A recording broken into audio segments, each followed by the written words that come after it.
I will talk about the father who holds the charge for the birth. Um, well, I first would like to address the role of the father at birth.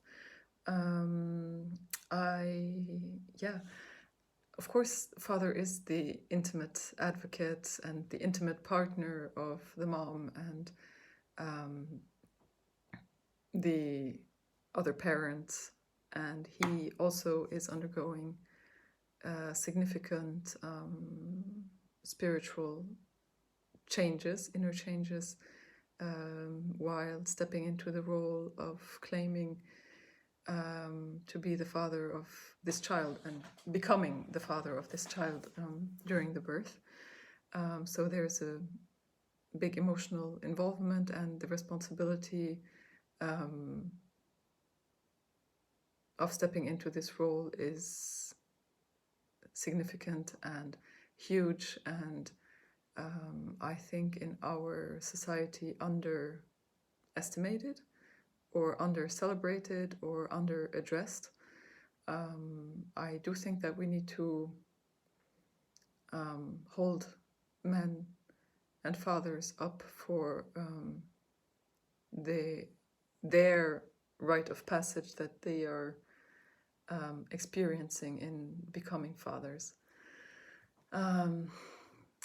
So the lesson about the father holds a charge was very much about, well, of course there is different realms. There is this spiritual realm where the father enters fatherhood and claims the family and takes over the responsibility for the family and like steps into this role of father, of being a father. And then the discussion was a lot also about when the family chooses to birth in a hospital setting,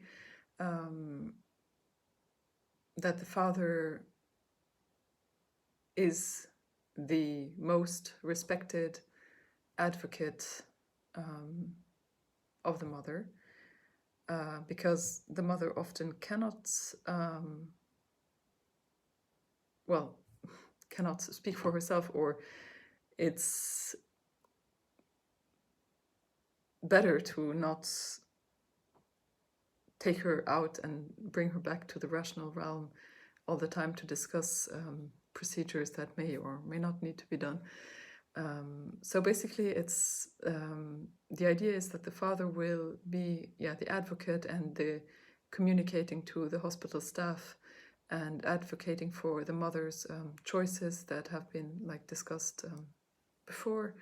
And I think, and I've also done this in the past with couples that I've worked with, to encourage the father to use a certain language with that shows a lot of respect for the hospital, for the care workers' work, and at the same time rules out what is not for them. So that it's understood that the choice of the parents to decline an intervention that is suggested is not to be taken personally, because they don't believe in the competency of the caregiver, the medical caregiver, the medical staff, but that it's a personal choice and that they stand up to this choice, and that they ought to be respected in the choice that they took for themselves, and that so that I think it's important to start to create a new sort of language that will lessen the conflict potential, I would say. And like we're playing around with the medical staff's ego, which happens a lot around here. It's very difficult, I would say, to advocate for yourself in a medical setting, because the protocols seem to have so much importance to the medical staff, and because they feel affected in their ego when individuals take autonomy over themselves. Sounds ridiculous, but we all know that it's the truth.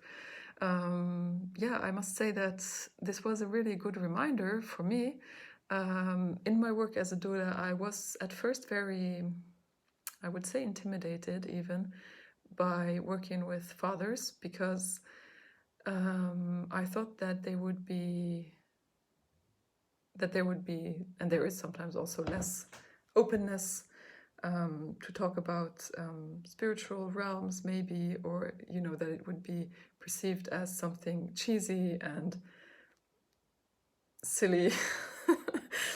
And yeah, there are these fathers for sure, and that's all right. I encourage them to also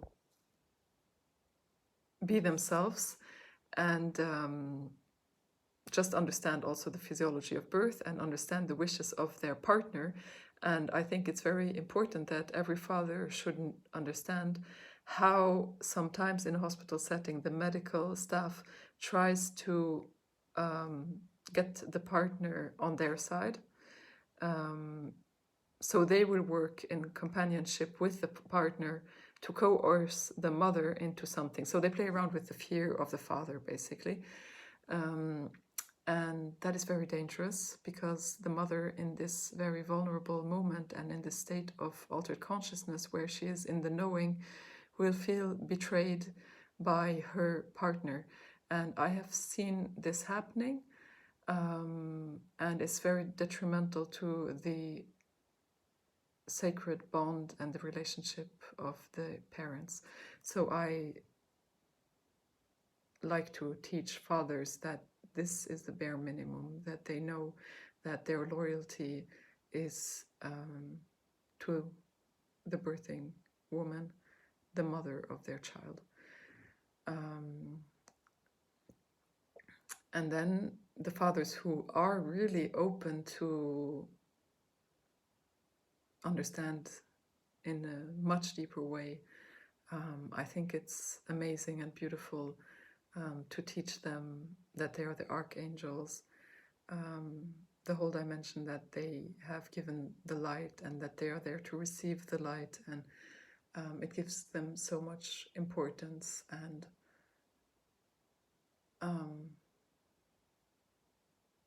a really special role. And I think that we are seeing more and more men who are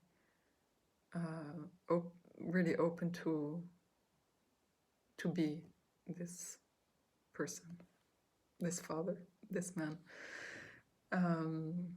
Yeah, I will use these teachings definitely to work with fathers that are showing interest to go on this path. Yeah, and other thoughts that I had when I was listening to this lecture is that there is still, unfortunately, a big amount of there are still a lot of women who do not even feel safe with their partners. So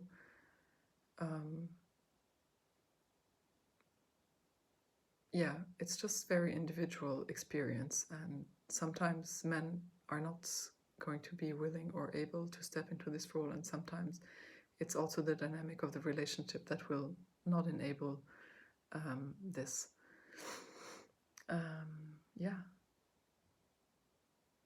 I wanted to have another, but this thought popped away. Okay.